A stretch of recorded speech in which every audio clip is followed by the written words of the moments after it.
Shalom, shalom bien-aimé, shalom la famille. Que le Seigneur soit béni, lui qui renouvelle encore ses bontés et ses grâces dans nos vies ce matin. Bien-aimé, chaque fois que tu te réveilles, car ce n'est pas ta montre ni ton téléphone, surtout pas le réveil que tu as programmé. C'est sa grâce qui a renouvelé son souffle au-dedans de toi. Et il a pensé de dire merci à Dieu. Et il a pensé d'être reconnaissant. Et attends-toi de lui, car il ne peut pas te réveiller ce matin sans qu'il ait planifié, programmé des projets de bonheur pour toi.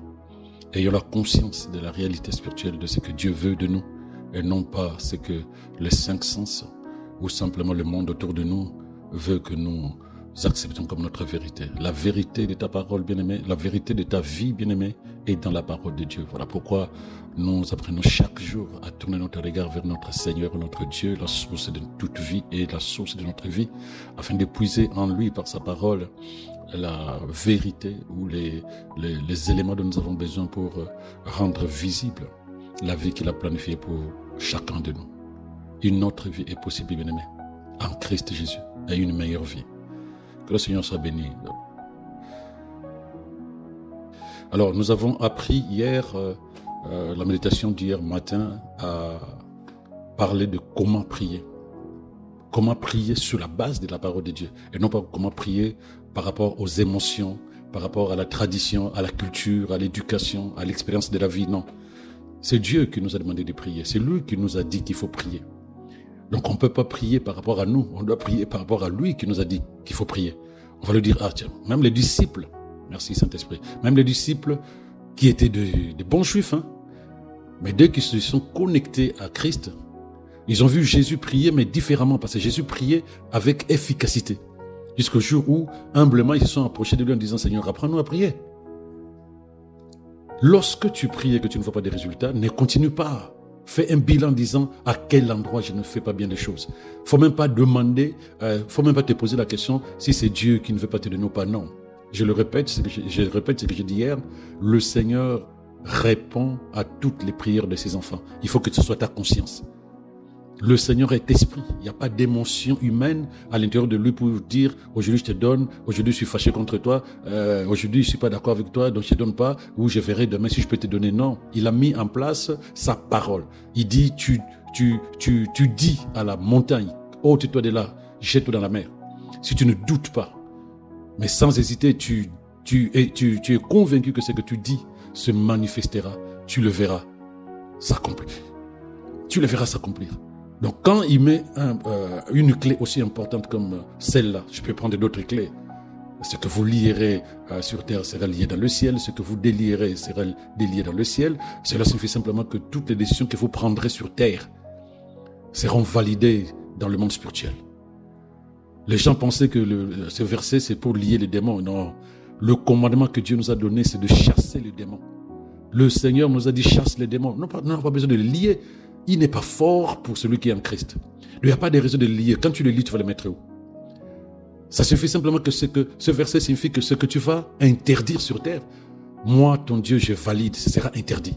Ce que tu vas autoriser sur la terre, moi, ton Dieu, ton Père, je vais autoriser. C'est de ça dont il s'agit par rapport à ce verset. Donc tu dois avoir une pensée totalement calée sur la parole de Dieu avant même de prier. C'est même cette partie-là qu'on va voir aujourd'hui. Mais je voudrais revenir très rapidement sur ce que nous avons vu hier. Voilà. Donc, parce que la personne a écrit qu'il avait un planning, il avait un schéma pour prier. Commencez par remercier le Seigneur, c'est normal. Il faut remercier le Seigneur chaque fois que tu commences à parler à Dieu. Parce que même si c'est 30 secondes qui sont passées, sa grâce est passée par là, l'ennemi n'a pas pu t'avoir. Rends grâce à Dieu. Rends grâce à Dieu, ça ne doit pas être automatique, mais il faut que tu arrives à réaliser que c'est une grâce que de vivre ne fut qu'une seconde sur la terre. Ça ne doit pas être automatique. Seigneur, je te dis merci, mais tu ne sais même pas pourquoi tu dis merci. Et surtout, les gens qui aiment bien, Seigneur, je te dis merci parce que tu es mort pour moi à la croix. Non, bien aimé, regarde dans ta vie, tu auras des repères qui vont t'amener inéluctablement à dire, Seigneur, oh là là, merci beaucoup. Le repas sur ma table, c'est toi. Les chaussures à mes pieds, c'est toi. Le travail, la paix, le toit sous lequel je protège ma vie, c'est toi. Tu es capable de trouver des repères qui vont t'amener à dire merci à Dieu de manière sincère. Oui, donc il faut vraiment rendre grâce à Dieu. Que tu te réveilles le matin, tu te couches le soir, que tu pries dans la journée, que tu pries 5 minutes après, que tu ailles prier encore, tu auras toujours de manière consciente un repère qui va t'amener à dire Seigneur, merci, de manière officielle. Que tu manges, que tu boives, à l'intérieur de ton cœur, dis merci. Alors, d'autres personnes, après avoir dit merci, ils demandent la présence de Dieu. C'est pas normal. Parce que la présence de Dieu est au-dedans de toi. Le Seigneur a fait le choix de demeurer au-dedans de toi par le Saint-Esprit. Tu vas demander la présence de Dieu comme si Dieu était parti. Et il revient. Donc, quand tu dis Seigneur, je désire ta présence, Dieu dit, ah, je suis là. Donc, il est avec toi. Matthieu 28, verset 19, Jésus a dit, et je serai avec vous jusqu'à la fin du temps. Il est avec nous jusqu'à la fin du temps, jusqu'à ce que tu quittes ce monde, au travers quoi, la présence du Saint-Esprit à l'intérieur de toi. C'est à toi donc de développer une relation personnelle, esprit à esprit. C'est-à-dire que ton esprit doit apprendre à développer une relation personnelle, une communion, koinonia, une fusion avec le Saint-Esprit de Dieu qui est dedans de toi. À ce moment-là, tu vas développer la conscience d'une présence permanente, d'une présence consciente et permanente avec Dieu. Il n'est pas loin de toi. Donc, quand tu te lèves le matin, tu te dis, Seigneur, je cherche ta présence. Tu es en contradiction avec la parole de Dieu. Le Seigneur est avec toi. Il est en toi. Il est en toi parce que le Saint-Esprit, c'est Dieu lui-même. Regarde dans 1 Corinthiens 3, verset 16, la Bible dit, ne savez-vous pas que vous êtes le temple de Dieu? Pourquoi? Parce que le Saint-Esprit de Dieu demeure en vous. L'Esprit de Dieu demeure en toi, c'est Dieu lui-même. Donc ton cœur, ta vie, ton corps est le temple du Saint-Esprit. Ton esprit est l'autel. C'est là où tu vas déposer, c'est à partir de ton esprit que tu déposes les offrandes que le Saint-Esprit va emporter devant le trône de gloire. Donc demander la présence de Dieu, c'est traditionnel. Ça n'a aucun sens spirituel. Rends grâce à Dieu et commence à parler à ton Père. Parle-lui. Je disais hier, il y a plusieurs types de prières. Je pense qu'on en parlera prochainement. Donc si c'est pour l'adorer, mais adore-le. Dis-lui pourquoi tu veux l'adorer. Dis-lui pourquoi tu veux le louer si c'est une prière de louange. Et puis le reste, on verra aussi progressivement, chaque prière a sa couleur. C'est comme une conversation. Mais quoi qu'il en soit, lorsque nous nous levons pour prier, nous devons savoir pourquoi nous prions et non pas mélanger tout. Ça n'a aucun sens, c'est un enfant. Même un enfant sait te demander quelque chose, chocolat, il ne va pas tout mélanger. Mais le chrétien, quand il se présente devant Dieu, il mélange tout. Ils se disent, en fait, c'est comme si les gens se disaient, je ne sais pas quand est-ce qu'il va encore me permettre de me présenter devant son trône, mieux vaut que je lui dépose tous les dossiers. Hé, enfant de Dieu, tu es en communion avec ton Père. Le Seigneur est avec toi. Tu as la parole de Dieu, tu sais, on en a parlé hier. Donc tu n'as pas besoin de courir en disant, je lui demande tout une fois pour toutes. Seigneur, donne-moi ceci, donne-moi cela, donne-moi ceci. De toute façon, Dieu ne te donnera plus rien du tout puisqu'il t'a tout donné en Christ Jésus. Ça aussi, il faut que tu le saches. Il ne te donnera plus rien du tout. Il ne te donnera plus rien du tout. Je le répète à haute voix parce que tout est déjà disponible. Sinon, tu ne seras pas héritier. Un héritier possède. Un héritier ne demande pas encore à son père puisque son père lui a laissé un héritage. Il a juste besoin de grandir, devenir mature, donc la majorité, et s'organiser pour jouir de ce que son père lui a laissé. Dieu nous a légué l'héritage du royaume en Christ Jésus. Donc lorsque tu pries, tu dois être une conscience.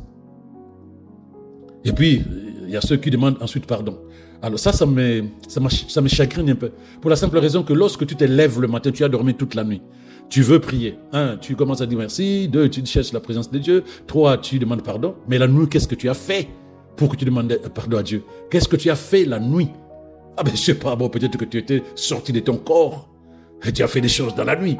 Mais si ce n'est pas le cas, bien-aimé, quelle est la raison? Tu vas mettre un schéma, je demande pardon.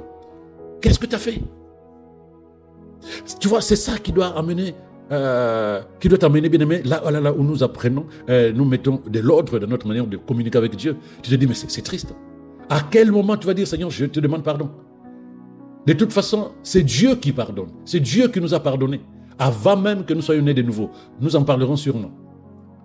C'est Dieu qui nous a pardonné. Nous, on doit accepter le pardon de Dieu et ne plus continuer à nous voir coupables. Je le dis dans une séquence de vie des paroles que la chose la plus importante, ce n'est pas vivre dans la conscience du péché, non. On doit vivre dans la conscience de celui qui a été pardonné. Dieu dit qu'il a oublié tes péchés, alors arrête de lui apporter tes péchés matin, midi, soir devant lui. La Bible dit que l'enfant de Dieu qui est né de Dieu ne pêche plus. Donc, pourquoi? Mais parce que l'Esprit de Dieu est au-dedans de lui, ça lui permet d'avoir la force de refuser toute la séduction de Satan, naturellement, sans forcer. Mais quand tu n'es pas conscient de ça, ce n'est que normal que tu aies des problèmes avec les actions mauvaises, parce que tu essaies de te battre avec les choses spirituelles, mais de manière humaine. Tu te bats avec les choses spirituelles de manière humaine, tu ne peux pas t'en sortir. Il faut que tu t'habilles de la conscience de ce que tu es devenu en Christ Jésus. Et tu verras que ces choses vont passer. Je dis toujours qu'un beau matin, il faut qu'on arrête d'enseigner ou de faire des séminaires sur le péché. Parce que les enfants de Dieu, quand ils vont véritablement vivre la vie de la parole, lorsqu'ils seront conscients de vivre la vie de la parole, ils sauront ce qui est bien, ce qui est mal. Donc il n'y aura plus personne qui dira ça c'est mal. Parce qu'à l'intérieur, la conscience, l'inspiration, la révélation, la sagesse de la parole et de l'esprit seront à même de nous enseigner, de nous former, de nous corriger pour que nous marchions en intégrité de vie devant Dieu. On n'aura même plus besoin que quelqu'un nous dise ne fais pas ça, puisque l'esprit de sagesse sera au-dedans de nous. Donc c'est des choses à prendre en compte. Maintenant, si tu vas prier le soir, fais d'abord le bilan de ta journée. Si ta journée, tu as senti que tu as dit des choses, tu t'es comporté comme il faut, comme il fallait pas, mais là, c'est vrai. Tu dis, je regrette, Seigneur. Mais j'en parlerai de manière spécifique sur le pardon. Mais la première des choses, accepte d'abord que Dieu t'a pardonné en tant que son enfant. Sinon, tu ne peux pas revendiquer l'héritage de Dieu si tu te crois toujours pécheur. Invoquer le sang de Jésus pendant que tu pries, ce n'est pas biblique, ce n'est pas biblique. Le sang de Jésus a été versé comme rançon, comme prix pour te racheter. Ce n'est pas quelque chose de mystique. Non, c'est le prix qui a été payé pour te libérer de la domination de Satan. Le sang de Jésus n'est pas invoqué sur les objets, sur la maison, sur ta voiture, sur tes enfants. On n'invoque pas, on ne répand pas le sang de Jésus sur les choses, même pas sur les êtres humains, non. Ce n'était pas prévu pour que ça soit répandu. Je répands le sang de Jésus. J'invoque le sang, je ne sais pas comment les gens parlent de ça. D'autres même te diront, j'ai badigeonne ma maison du sang de Jésus. Ce n'est pas prévu, arrête ça. Ce n'est pas prévu. Le sang de Jésus a été donné comme rançon, comme prix à payer. La Bible même dit que nous avons été rachetés d'un grand prix. Le prix en quête, mais c'est le sang de Jésus. Puisque le diable voulait ta mort.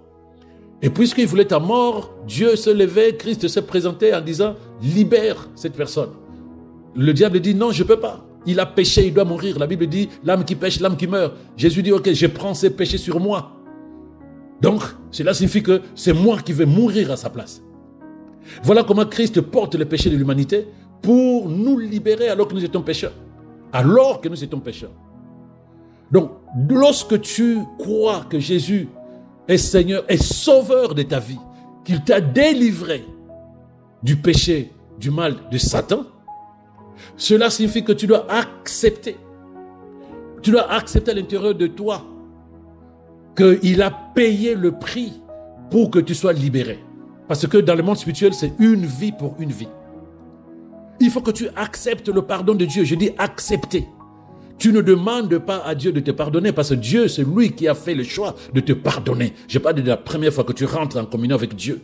Maintenant, pour les autres comportements, les autres actions répréhensibles alors que tu es enfant de Dieu, sois patient, nous en parlerons. Mais quand tu pries, ça ne doit pas être dans ton schéma de prière en disant il faut que je demande pardon à Dieu tous les jours. Ça n'a pas de sens. Et je dis souvent que même pour les gens qui viennent à l'église, parce qu'on m'a déjà posé la question, mais pourquoi chez vous, on ne demande pas pardon avant de continuer le culte? J'ai dit, mes frères, tu viens rencontrer ton Père, tu viens rencontrer ton Dieu. Tu viens sale. Pourquoi tu ne règles pas d'abord le problème de la saleté de ton cœur? Tu te répands, tu nettoies toute la saleté spirituelle qui est à l'intérieur de toi et tu t'approches devant lui propre, nickel. Quand tu vas voir un président de la République, tu vas voir le président français à l'Élysée, tu ne vas pas avec ton jean sale, non. Tu vas te préparer, tu vas t'arranger. Nos sœurs vont se coiffer, vont se maquiller. Pourquoi quand tu veux venir auprès de Dieu, tu attends d'abord que tu arrives devant lui pour que tu demandes pardon, pour que tu mettes de l'ordre dans ton cœur? Ben non. Je suis dans la joie quand on me dit allons dans la maison du Seigneur. Donc si je suis dans la joie, mais je veux avec la joie, mais avec un cœur totalement disposé pour lui. Donc le pardon ou le sang de Jésus que je dois invoquer sur ma vie, ça n'a aucun sens. Ça n'a aucun sens. C'est même pas biblique de toute façon. Le sang de Jésus nous plaidons le sang de Jésus parce que nous disons au monde des ténèbres que quelqu'un a payé pour moi, tu n'as plus de pouvoir sur moi. Comment ça? Mais oui, le prix a été payé. Jésus a versé de son sang comme rançon afin que je sois libéré de toi. Donc, chaque fois que tu veux me réclamer, je te présente le sang de Jésus. Je n'invoque pas le sang de Jésus parce qu'on invoque une personne, on invoque le nom de Jésus, mais on plaide le sang de Jésus. Il faut bien préciser. Le jour où le Saint-Esprit nous permettra, on va en parler en détail. On invoque le nom de Jésus, mais on plaide le sang. C'est-à-dire qu'on dit au monde spirituel, le sang a été versé, je ne suis plus à toi. J'appartiens à celui qui a payé le prix pour moi. Donc non, ce n'est pas bon d'invoquer le sang de Jésus quand tu pries. De toute façon, on n'invoque pas le sang de Jésus. Maintenant, les autres commencent, après tu commences à chasser, à prendre autorité pour détruire les œuvres de démons. Ben, ça aussi, on en parlera. Parce que il faut que tu acceptes que en Christ, tu as été délivré des puissances des ténèbres. Il faut que tu sois conscient de ça. Tu as été délivré des puissances des ténèbres. Mais là, je voudrais vraiment qu'on passe rapidement parce que s'il faut en parler, on n'aura pas le temps aujourd'hui. Mais accepte déjà que tu ne peux pas dire que Jésus est ton sauveur et continuer à te battre contre les esprits mauvais. Il t'a sauvé de quoi alors? Il t'a sauvé de quoi si tu estimes que toi-même tu dois continuer à combattre sur Satan malgré tout ce que dit la parole de Dieu? Quand Jésus dit, je vous ai donné le pouvoir de marcher sur le serpent, Luc 10, verset 19, je vous ai donné le pouvoir de marcher sur le serpent, les scorpions, et sur toute puissance du monde des ténèbres, et rien ne peut te faire du mal. Quand il dit ça, comment peux-tu continuer à avoir une conscience que le diable, les sorciers ont encore un pouvoir sur toi, alors que Jésus lui-même, il te dit, je te donne le pouvoir sur le monde des ténèbres. Je te donne le pouvoir sur Satan, le diable. Quand la Bible dit que Satan est sous tes pieds, comment vas-tu te battre avec quelqu'un qui est sous tes pieds, c'est-à-dire quelqu'un que tu domines? Comment peux-tu penser encore une seule fois qu'il a encore un pouvoir sur toi? Quelle est ta conscience à la lumière de la parole de Dieu? Donc c'est ça qui est triste dans l'histoire. Nous allons, d'ici cette fin de semaine, nous allons faire des prières, nous allons prier de manière pratico-pratique comme ça a été demandé, et tu vas entendre, tu vas comprendre comment prie un enfant de Dieu. Un enfant de Dieu prie sur la base de la vérité qui est dans la parole de Dieu. Donc quand la Bible dit que tu es délivré, parle comme un délivré. Tu es libéré, parle comme un libéré. Tu es béni, tu ne vas pas contredire Dieu du fait que tu n'es pas encore marié, tu n'as pas encore d'enfants, tu n'as pas d'argent. Non, parle comme quelqu'un qui est béni. C'est ça un enfant de Dieu. Il ne prie pas comme Anne, il ne prie pas comme David. Il prie comme un enfant de Dieu. Un enfant de Dieu, il a l'héritage du Père. Pourquoi ça ne parlait pas aux chrétiens? C'est un plaisir de revenir vers « Oh Seigneur, donne-moi. Regarde celui-là, regarde la situation. Le diable, je le chasse, je le lis. » Mais ce n'est pas des prières qui peuvent être exaucées. Tu n'es pas dans la parole. Tu n'es pas dans la parole, n'attends pas l'exaucement. Voilà, les gens passent des années dans les églises à combattre les démons. Ah non, je suis dans le combat. Tu es dans le combat et Jésus a fait quoi pour toi? Le seul combat que nous devons accepter, c'est le combat de la foi. C'est-à-dire que tu dois être vigilant pour que le diable ne détruise pas ta foi. Ça, c'est une guerre spirituelle. Il a besoin de détruire ta foi. Il n'est plus fort. S'il veut te récupérer, il doit d'abord détruire ta foi sur la vérité de la parole de Dieu. À ce moment-là, il est capable de pouvoir te récupérer. Mais tant que tu surveilles, tu protèges ta foi, tu es capable de savoir que tu es délivré, libéré, béni, réconcilié avec Dieu, que tu as le pardon de Dieu, que le diable n'est plus puissant par rapport à toi, que tu es prospère, que la maladie ne peut pas demeurer à l'intérieur de toi parce que tu as ton corps est le temple du Saint-Esprit. Donc tout ça et bien d'autres choses deviennent ta vérité. Donc avant de prier, prie par rapport à la vérité. Ne prie pas par rapport à tes émotions ou par rapport à la culture religieuse. Prie par rapport à la vérité de la parole de Dieu. Ne viens pas pour contredire Dieu. Dieu dit, tu es son enfant. Toi, tu dis, je suis tout seul. Tout le monde m'a abandonné. C'est des prières comme ça. Dieu, il n'a pas envie d'écouter. Dieu dit, tu es béni. Toi, tu dis, Seigneur, ma vie est pourrie. Je ne comprends pas. Je ne sais pas où je vais venir. Je n'ai que toi. Mais même quand tu dis, je n'ai que toi, tu es en train de contredire Dieu. Tu es en train de contredire Dieu. Donc, ce n'est pas comme ça qu'il faut prier. Donc, l'histoire de chasser, de prendre l'autorité, on en parlera. Il fallait que je corrige rapidement cette histoire de demander la présence de Dieu, demander pardon, invoquer le sang de Jésus. Voilà. Ça, c'est vraiment Ce n'est pas biblique, si tu veux. Ce n'est pas biblique. Ce n'est pas biblique. N'oublie pas, hier, nous avons lu ce verset. Approchons-nous donc avec assurance du trône de la grâce, afin d'obtenir miséricorde et de trouver grâce, pour être secourus dans nos besoins. C'est Hébreux 4, verset 16. Approchons-nous avec assurance. Il faut que tu aies la disposition intérieure, donc la conscience, que tu aies accepté auprès de Dieu lorsque tu pries en Christ Jésus. Tout ce qui t'est séparé de Dieu a été détruit dès le jour où tu as accepté Jésus comme Seigneur et Sauveur de ta vie. Dieu te récupère, il te réconcilie avec lui-même. Donc il faut que tu pries avec assurance. Il y a des gens qui prient déjà, avant même d'ouvrir la bouche, ils sont déjà dans le doute. Ils sont pas rassurés que Dieu va répondre. Donc, mais pourquoi tu pries si tu n'es pas conscient de ce que dit la parole de Dieu? Vous m'invoquerez, je vous répondrai. Pourquoi tu n'es pas conscient de ça? Les gens approchent, nous allons prier pour le cas de la maladie de tel frère, même de ta propre maladie, pour telle situation, pour le travail, tout cela. Mais les gens, ils prient sans conviction. Mais la Bible dit que ce que tu fais sans conviction, tu tombes dans le péché. Seigneur. Il faut que tu sois assuré que d'esprit à esprit, tu es fils de Dieu. Première chose. Deuxièmement, donc il faut que tu développes, développe la conscience que tu es autorisé à parler à l'esprit créateur que nous appelons Dieu. Parce que lui a fait le choix en Christ de t'appeler son fils, sa fille. Ce n'est pas à toi de te disqualifier. Et quand l'ennemi veut te disqualifier en disant « ouais, Dieu ne veut pas t'écouter », tu fais comprendre à Satan que tu connais la vérité. Donc avant même que tu ouvres la bouche, bien-aimé, sois conscient que ta vie commence dans le monde spirituel. Sois conscient que ta vie commence dans le monde spirituel. Hébreux 11, verset 3 nous dit, c'est la foi qui nous fait connaître que l'univers a été créé et ordonné par la parole de Dieu. C'est-à-dire que le monde visible est sorti du néant et que tout ce que l'on voit vient de ce qu'on ne voit pas. C'est-à-dire tout ce qui est visible vient de l'invisible. Donc la vie que tu veux est dans le visible, dans le royaume céleste, dans le royaume spirituel. Ça aussi, ça doit être ta conscience. Comment tu peux demander des choses que tu ne vois pas, que tu ne sais pas, que c'est disponible quelque part? Ça, c'est des prières stériles. Tu ne sais mais pas la vérité de la parole de Dieu. De la première des choses, sois conscient que ta vie commence dans le monde spirituel. Ensuite, il faut que tu vois dans ton esprit ce que dit la parole de Dieu. Il faut que tu vois dans ton esprit, il faut que tu vois. Donc lorsque tu te présentes là où tu es pour prier, tu sais déjà pourquoi tu vas prier. Tu sais pour quel sujet, tu connais le sujet.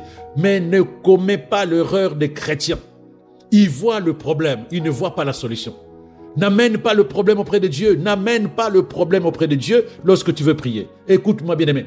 Dieu veut que tu lui apportes sa parole. N'amène pas le problème. C'est-à-dire que voici Seigneur, la maladie, ça fait 10 ans. Voici Seigneur, l'âge est passé, je ne suis pas encore marié. Voici Seigneur, ma famille, il y a toujours des conflits. Je ne comprends pas. Les démons, je chasse. Mais depuis que tu les chasses là, ils ne partent pas. C'est que tu ne fais pas bien les choses, bien aimé. Depuis que tu coupes les liens là de ta famille, ce n'est jamais coupé. C'est que tu ne fais pas bien les choses. Dieu dit que 1, tu es son enfant. 2, ta vie est cachée en Jésus. 3, tu es élevé à sa droite en Christ Jésus. 4, tu possèdes tout dans le monde spirituel en Christ Jésus. 5, l'esprit du diable, c'est-à-dire que l'esprit du monde des ténèbres n'a plus de pouvoir sur toi. Parce que toi, tu es devenu enfant de Dieu. Et mieux que ça, il a mis Satan, le patron du monde des ténèbres, sous tes pieds. Il te donne le mandat, l'autorité de le chasser lorsque tu sens qu'il vient de faire des guili-guili. Donc tout ça, tu sais. Pourquoi tu vas avec des problèmes? Pourquoi tu ne vois pas ta vie sur la base de la parole de Dieu avant même d'ouvrir la bouche? Béni sois-tu, Seigneur, car par tes maîtres sûrs, j'ai recouvré la santé. Tu as dit que tu as envoyé ta parole afin qu'elle nous guérisse de toute infection, de toute maladie. Moi, je déclare que je suis enfant de Dieu. Ta parole demeure au-dedans de moi. Ton esprit est en communion avec mon esprit. Voilà pourquoi je déclare que la vie, Zoé, la vie de Dieu, coule dans mes veines, de pieds à la tête. Je vois la santé divine couler et restaurer l'ordre divin à l'intérieur de moi. Le sang de Jésus qui a été versé à la croix comme prix pour me libérer du monde des ténèbres coule dans mon corps. Restaure la vie de Dieu dans mes muscles, dans mes os, dans mes cellules, dans tous les organes de mon corps au nom de Jésus. Je suis en train de prier pour non pas demander la santé, mais restaurer l'ordre spirituel, l'ordre divin dans mon corps, car je sais que j'ai déjà la santé. Je ne demande pas ce que je possède déjà, bien-aimé. Je vois ce que Dieu a dit et je parle par rapport à ce que j'ai vu dans la parole. Il faut que tu vois. Il faut que tu libères tes pensées des choses négatives. Parce que tu te dis, oui, je ne sais pas comment je vais faire, je vais prier, je vais laisser Dieu faire. Mais Dieu a déjà fait, bien-aimé, il t'attend que toi, tu fasses ta part. Il faut faire attention à tes pensées. La Bible dit dans Proverbe 4, 23 que nous devons vraiment faire attention à nos pensées, car notre vie en dépend. Nous devons faire attention aussi à ce que nous disons, car la mort et la vie sont au pouvoir de ce que nous disons, c'est-à-dire qu'au pouvoir de la langue. Donc ces deux choses-là constituent notre vie. Il faut faire attention. Ne parle pas vaille que vaille. Ne parle pas par rapport aux émotions, bien-aimées. Parle parole de Dieu. Parle parole de Dieu. Remplis tes pensées de la parole de Dieu. Laisse la parole de Dieu inspirer tes pensées. C'est très important. Bien-aimé, écoute-moi très bien. Sois attentif. Les pensées sont très puissantes. Les paroles sont très puissantes.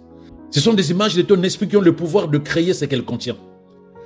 Tout ce que tu es commence dans tes pensées. Tu commences par voir. Quand les gens te verront agir ou réagir, ils ne savent pas que toi, tu as déjà vu tout cela à l'intérieur de toi. Si tu t'habilles en bleu, tu t'es déjà vu dans tes pensées. Tu as vu des images où tu es habillé en bleu. Tes pensées créent des images et toi, tu ne fais que manifester ce que tu as vu dans tes pensées. Les pensées à l'intérieur de toi, dans ton esprit, elles ont un pouvoir de construire ou de détruire ta vie. N'oublie pas cela. Pourquoi je t'en parle? Parce que le monde spirituel va passer par tes pensées pour t'inspirer. Tu vas recevoir la vie de Dieu dans ton esprit, dans tes pensées. Il faut que quelqu'un te le dise. Il faut que quelqu'un te le dise. Tu vas recevoir la vie de Dieu à l'intérieur de toi. Et c'est à toi maintenant de la manifester à l'extérieur par les actions que tu vas poser. Mais si tes pensées sont totalement embrouillées, tu ne vois pas la parole de Dieu. Tu ne vois pas les images que contient la parole de Dieu. Tu vois le malheur, tu vois la maladie, tu vois la mort. Tu as peur, tu es inquiète, tu es frustré, tu es triste, tu n'as plus confiance, tu es découragé. Ces pensées-là, tu peux prier toute ta vie tant que ces pensées sont maintenues à l'intérieur de toi. Elles vont contrecarrer la parole de Dieu. N'oublie pas ce que je te dis. En d'autres termes, bien aimés, les pensées vont affecter tes émotions. Ça va affecter tes émotions, tes sentiments, et celles-ci vont influencer tes décisions et tes actions. Or, pour que la parole de Dieu se manifeste dans ta vie, il faut que tu crois. Mais si ta foi est affectée par de mauvaises pensées, tu ne peux pas recevoir de Dieu. Les actions que tu vas poser ne seront pas des actions basées sur la parole de Dieu. Je suis convaincu que tu comprends. Tout ce que Jésus disait aux gens, c'est de poser des actions. Je vais te dire quelque chose, une révélation que tu dois garder. Est-ce que tu sais que tout ce que la Bible dit qui change ta vie, c'est à l'impératif? Tous les verbes sont à l'impératif. C'est-à-dire que c'est toi qui dois faire. C'est toi qui dois faire. Regarde bien, cherche bien tous les versets où Dieu dit que tu auras du succès, tu vas réussir, tu feras ceci. Ou même regarde la vie de toutes ces personnes à qui Jésus a fait du bien. La plupart de ces personnes ont posé des actions. Ils étaient des acteurs et non pas des spectateurs. La parole qui change ta vie, Dieu te la donne pour que tu l'utilises. C'est-à-dire que tu dois agir. Or, si tu as des pensées sombres, négatives, les actions que tu vas poser ne seront pas des actions basées sur la parole de Dieu. Les décisions que tu vas prendre seront des décisions qui ne seront pas conformes à la parole de Dieu. Et donc, qu'est-ce qui va se passer? La vie que tu auras, puisque notre vie, c'est la suite des décisions que nous prenons, la vie que tu auras ne sera pas la vie de la parole de Dieu. Tu ne vivras pas la vie de la parole. Les images que tu génères, bien-aimé, dans tes pensées, tu dois faire attention, quelle est leur source. Est-ce que c'est ce que le monde te balance dans ton esprit ou ce que la parole de Dieu te donne? Si tu n'as pas pris le soin de filtrer ce qui entre dans ton cœur, le monde est capable de t'inspirer des pensées, de découragement, d'incrédulité, de peur, d'anxiété. Et donc, lorsque tu pries, à l'intérieur de toi, ces pensées-là vont contrecarrer la parole de Dieu. Tu pries par acquis de conscience, mais tu ne peux pas posséder la vie de Dieu. Tu ne peux pas. Tu ne peux pas, bien-aimé. Bien-aimé, jusqu'à ce que ta façon de penser change, ta vie restera la même et tu ne pourras pas changer ton état et ta succession, quelles que soient les paroles que tu vas déclarer, quels que soient les versets que tu vas récupérer et réciter. Il faut que tu sois conscient. Il faut que tu sois conscient de la vérité de la parole de Dieu pour que tes pensées et tes paroles soient inspirées par la vérité de la parole de Dieu, par les images que tu acceptes venant de la parole de Dieu. Parce que Dieu, je le répète, Dieu communique avec toi à travers tes pensées. Le diable aussi communique à travers tes pensées, veut communiquer avec toi à travers tes pensées. Le diable aussi. Le diable aussi, c'est un esprit.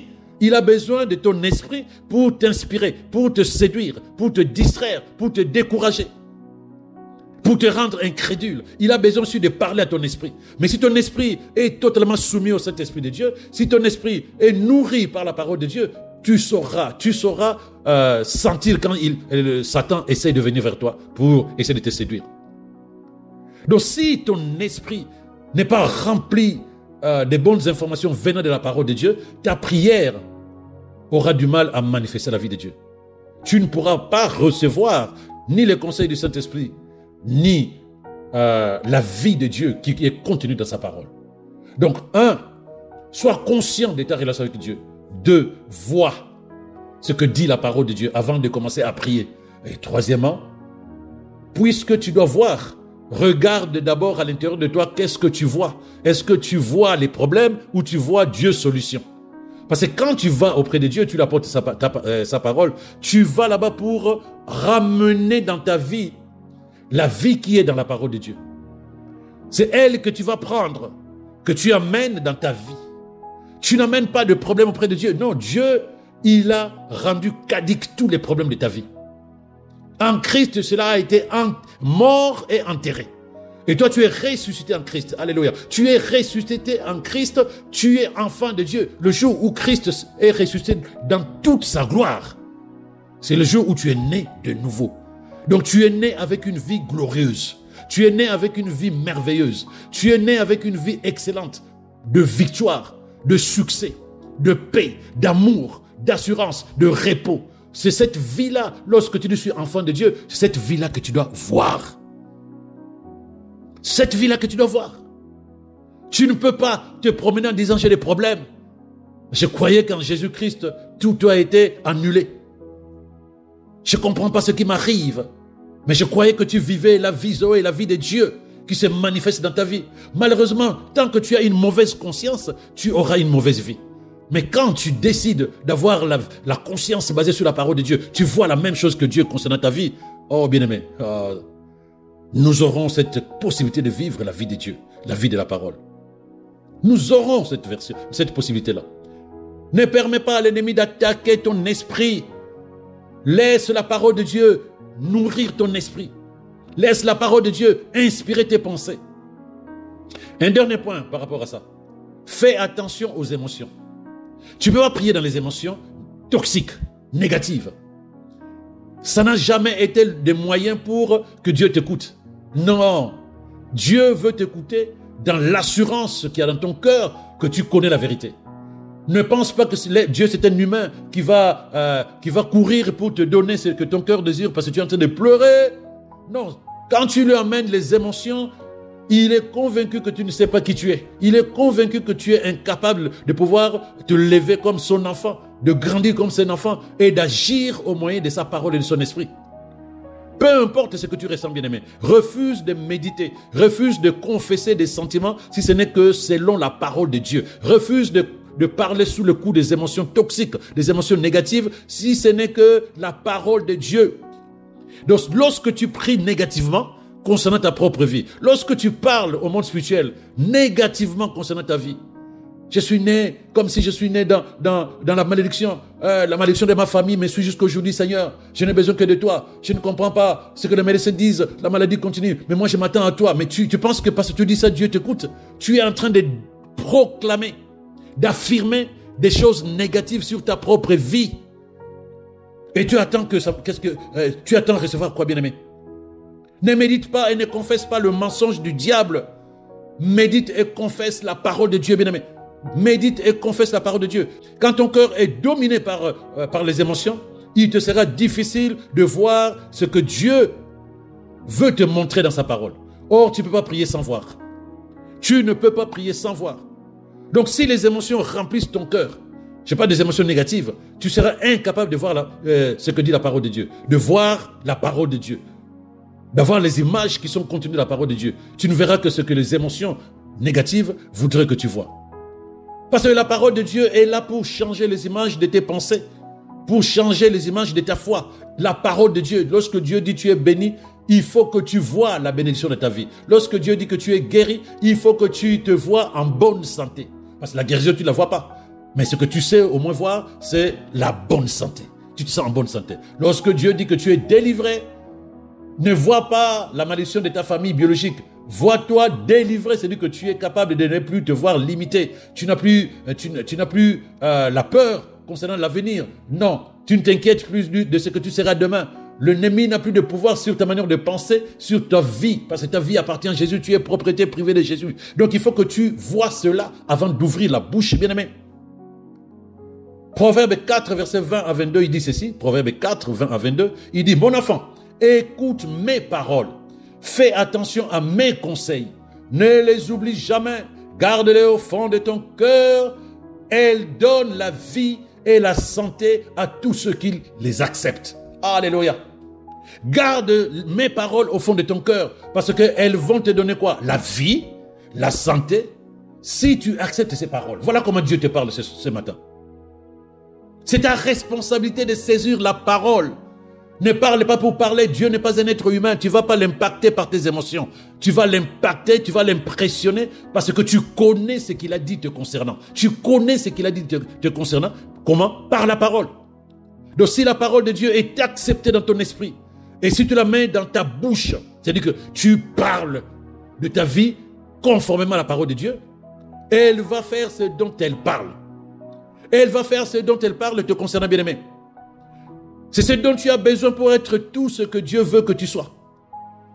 Tu n'as besoin que de la parole parce que Dieu ne te donnera pas la santé, ni le mariage, ni les enfants, ni le travail, ni je ne sais pas qu'est-ce que tu attends. Il ne te donnera pas ça de manière physique comme ça. Il va te donner sa parole parce que tout ce dont un homme a besoin, c'est la parole de Dieu. Parce que tout ce dont tu as besoin, c'est dans la parole de Dieu.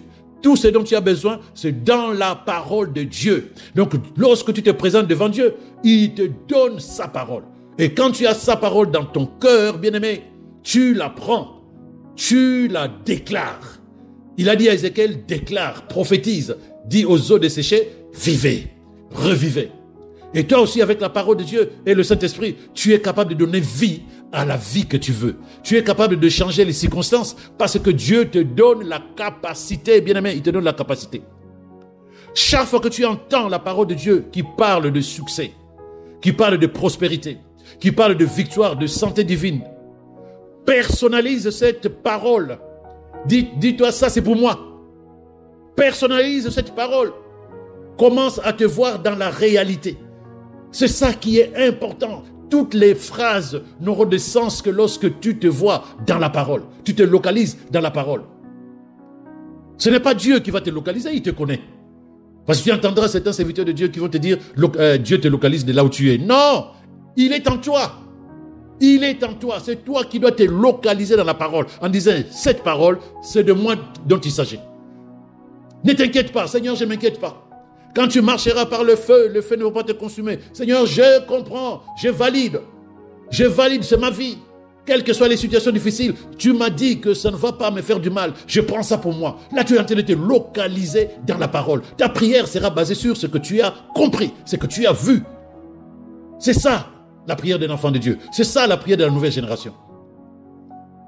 Lorsque tu fais cela de façon permanente, constante, bien-aimé, tu vas découvrir que la défaite, l'échec, la maladie, la pauvreté sont loin de toi. Voilà comment tu vas vivre. Tu vas vivre la vie de la parole. Voilà comment tu vas vivre la vie de la parole, bien-aimé. Parce que la parole de Dieu va apporter des images à ton esprit. Tu personnalises la parole de Dieu. Tu te localises dans la parole de Dieu. Tu vois la même chose que Dieu. Et quand tu vas lâcher la parole, avec la puissance de ta foi qui est soutenue par le Saint-Esprit, il n'y a aucune raison que les choses que Dieu dit dans sa parole te concernant ne se manifestent pas. Fais attention aux images qu'elle apporte lorsque tu écoutes la parole de Dieu. Les images spirituelles, les révélations qu'elle véhicule, accepte-les, bien-aimés. C'est elle qui est ta vie. Ne vois pas ce que tes yeux physiques voient. Ne parle pas de ce que tes yeux physiques voient, pardon. Ne parle pas de ces pensées sombres, négatives que l'ennemi inspire dans ton esprit. Vois ce que Dieu dit te concernant. Ta vie est dans la parole. Rappelle-toi, tu es le caractère de tes pensées. Donc quand tes pensées sont conformes aux dispositions de la parole de Dieu, bien-aimé, ta vie sera le reflet de ce que Dieu a dit à ton sujet. Sois conscient de ce que Dieu dit. Quand tu dis je suis, ce n'est pas je suis malade, non. Toi tu es esprit. Tu dis je suis enfant de Dieu. Je suis bénédiction divine. Je marche dans la victoire. C'est ça la vérité de la parole de Dieu. Je suis ce que dit la parole de Dieu. Ma vie est prospère comme l'état de mon âme, car mon âme est totalement soumise à l'Esprit de Dieu. Et dans la parole de Dieu est ma vie. Elle est cachée en Christ Jésus. Aucun esprit mauvais n'a de pouvoir sur ma vie. Je parle car j'ai le mandat divin de détruire les œuvres de Satan dans ma vie. Voilà pourquoi je commande au nom de Jésus à tout esprit qui essaye de vouloir perturber mon existence, de quitter ma vie maintenant au nom de Jésus et de ne plus jamais revenir. Parce qu'un enfant de Dieu parle et donne des ordres. Tu ne peux pas passer ton temps à dire « Démon, va-t'en, va-t'en, va-t'en, va-t'en ». C'est ceux qui ne te comprennent pas, ils ne te croient pas. Quand tu chasses un petit chiot, quand tu chasses un chien et que le chien part et revient, c'est que le chien sent en toi quelqu'un qui n'a pas d'autorité sur lui. Mais quand tu dis simplement « Tchou, sors de là !» le chien disparaît, il va s'asseoir loin là-bas. Il sait que non, il y a une autorité qui a parlé. Tu es enfant de Dieu, tu as l'autorité sur le monde des ténèbres. De lorsque tu pries, ne prie pas comme quelqu'un qui se dit « Je ne sais pas ce que je veux faire ». Non! Parle comme un enfant de Dieu bien-aimé. Là, je précise, j'en parlerai peut-être un jour. Tu ne vas pas faire une prière d'autorité. Non, il n'y a pas de prière d'autorité. Non, c'est l'enfant de Dieu qui parle avec autorité. Donc, tu ne vas pas prendre une prière d'autorité et tu commences à prier avec autorité. Non, tu es déjà une autorité dans le monde spirituel. Parle avec autorité. Sois conscient que Dieu te donne l'autorité sur le monde des ténèbres. Sois conscient que tu es influent dans le monde invisible. Tu es capable de parler au monde des ténèbres et ils t'écoutent et ils obéissent. Ça, c'est un enfant de Dieu qui prie avec assurance. Tu es capable de donner vie aux choses que tu veux parce que Dieu te dit « Je mets mes paroles dans ta bouche ». Tu détruis ce qui est de Satan et tu bâtis et tu construis ce que tu veux. Ça, tu verras ça dans Jérémie 1, verset 8 à 10. Un enfant de Dieu vit dans la conscience de la parole de Dieu, bien-aimé. Pas autrement. Affirme, déclare, parle avec l'assurance. Tu sais qui tu es. Tu ne pries pas pour que Dieu t'exauce. Dieu a déjà tout disposé pour toi. Quand tu pries, c'est ta foi et tes paroles qui vont chercher ce que Dieu a disposé dans le monde invisible pour que tu amènes ça dans ta vie de tous les jours. Voilà ce que tu dois garder aujourd'hui. Donc, qu'est-ce qu'il faut faire avant de prier? Dispose de toutes ces choses-là. Regarde. Sois conscient de ce que tu es en Christ. Regarde ce que dit la parole de Dieu, que tout ce que dit la parole de Dieu devienne ta façon de penser. Et que lorsque tu parles, que tu sois conforme à ce que dit la parole de Dieu. Et ensuite, quand tu vas lâcher la parole, sois dans cette conscience que tu as le droit, tu as le mandat, tu as la mission, tu as le pouvoir de parler. Avec la conscience que ce que je dis va se manifester, comme Jésus l'a dit dans Marc 11, verset 23-24. Passe une excellente journée, bien-aimé. Commence à transformer ta manière de penser. Et tu verras que ta prière sera efficace et productive. C'est ma prière pour toi. Excellente journée. Shalom, shalom chez toi.